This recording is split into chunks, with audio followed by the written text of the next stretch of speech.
नमस्कार साथियों, मैं विनीश पारा सर। स्वागत है आपका वर्ल्ड इवेंट्स हिंदी में। साथियों, अब तक आपको ये खबर तो पता चल ही गई होगी कि रूस यूक्रेन पे हमला करते करते रूस के कुछ ड्रोन कल नेटो देश पोलैंड की सीमा में घुस गए और यहाँ पर पोलैंड ने नेटो का आर्टिकल 4 एक्टिवेट कर दिया। साथियों, ये इतिहास में 8वां मौका है जब नेटो का आर्टिकल 4 एक्टिवेट किया गया है। इस घटना पर अमेरिका के प्रेसिडेंट डोनाल्ड ट्रंप ने भी एक पोस्ट डाला। इन्होंने इसमें लिखा कि लो जी देखिए, अब रूस के ड्रोन पोलैंड की सीमा में क्यों घुस रहे हैं, पोलैंड की सीमा का उल्लंघन क्यों कर रहे हैं।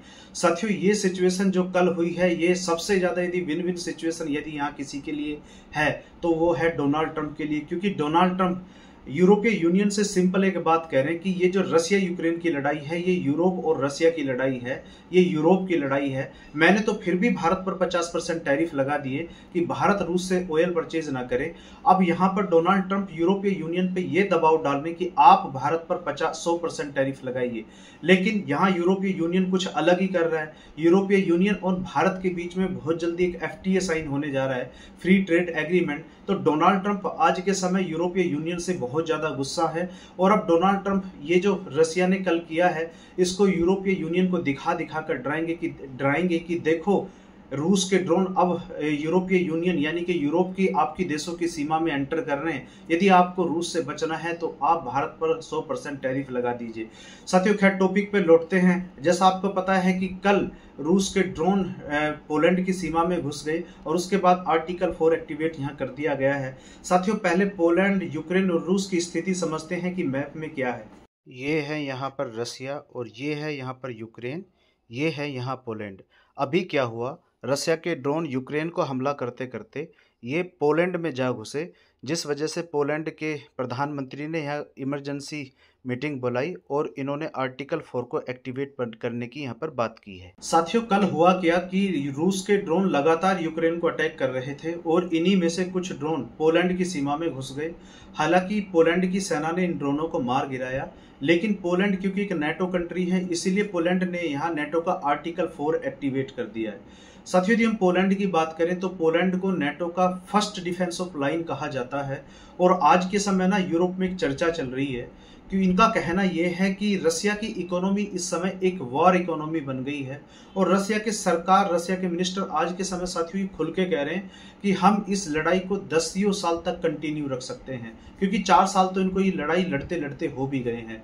अब यूरोपीय यूनियन यहाँ ये मान के चल रहा है कि यदि यूक्रेन गिर गया, और क्योंकि फिर जब यूक्रेन गिर जाएगा तो रसिया की सेना पोलैंड के दरवाजे पर आके खड़ी हो जाएगी, और यदि किसी तरीके से पोलैंड भी गिर गया तो फिर रूस की सेना जर्मनी तक पहुंच जाएगी। इसलिए साथियों, यहाँ पर यूरोपीय यूनियन अब ये कह रहा है कि अपने पूर्वी मोर्चे पर अब एक नई युग की शुरुआत हो रही है।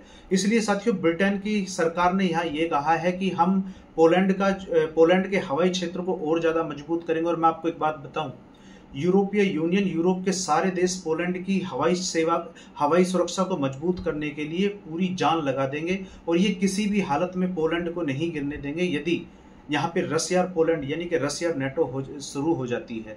साथियों, हुआ क्या है, पोलैंड में जैसे ही ड्रोन आए हैं तो यहाँ पे पोलैंड ने अपना आर्टिकल 4 एक्टिवेट कर दिया है और आर्टिकल 4 इतिहास में ये 8वां मौका है जब नेटो के आर्टिकल 4 को एक्टिवेट किया गया है। इस आर्टिकल 4 में क्या होता है, इस आर्टिकल 4 में जो भी नेटो कंट्री है उसके पास ये पावर होती है कि यदि उसकी क्षेत्रीय अखंडता और सुरक्षा को कोई नुकसान पहुंचा रहा है या उसका उल्लंघन हो रहा है तो ये एक मीटिंग बुला सकते हैं नेटो के सभी मेंबर्स की, और उस मीटिंग में ये प्रस्ताव रख सकते हैं कि क्या आर्टिकल 5 को एक्टिवेट किया जाए या नहीं किया जाए।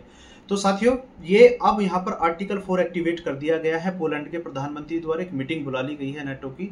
अब इसमें साथियों ये चर्चा की जाएगी क्या हमें आर्टिकल 5 एक्टिवेट करना चाहिए या नहीं चाहिए। आर्टिकल 5 एक्टिवेट का मतलब ही है कि अब नेटो और रसिया की लड़ाई, युद्ध शुरू हो जाएगा यदि आर्टिकल 5 यहाँ पर एक्टिवेट कर दिया जाता है, क्योंकि आर्टिकल 5 ये कहता है साथियों कि यदि नेटो के किसी एक देश पे हमला होता है तो पूरे नेटो पर हमला माना जाता है। यह आर्टिकल 5 यहाँ पर कहता है, क्योंकि आर्टिकल 5 को इतिहास में साथियों केवल एक बार एक्टिवेट किया गया है जब अमेरिका पे 9/11 हुआ था और अमेरिका ने अफगानिस्तान पर हमला किया था और पूरे अफगानिस्तान को कैप्चर कर लिया था। उस समय केवल आर्टिकल 5 एक बार एक्टिवेट किया गया है। हालांकि साथियों देखना होगा कि आने वाले समय में नेटो अब क्या क्या कदम लेंगे, रसिया के खिलाफ क्या क्या कदम लेते हैं और किस तरीके से आने वाले टाइम में यहाँ पर जियोपॉलिटिकल इक्वेशन बनती है। फिलहाल इस वीडियो में इतना ही, और यदि कोई आगे अपडेट आता है तो मैं उस पर आपके लिए अपडेटेड वीडियो बना दूंगा। मिलते हैं साथियों अगली वीडियो में। यदि आप वीडियो देखते देखते लास्ट तक आ गए हैं तो आपसे रिक्वेस्ट है कि चैनल को सब्सक्राइब करें, वीडियो को लाइक करें। साथियों मिलते हैं अगली वीडियो में। बहुत बहुत धन्यवाद।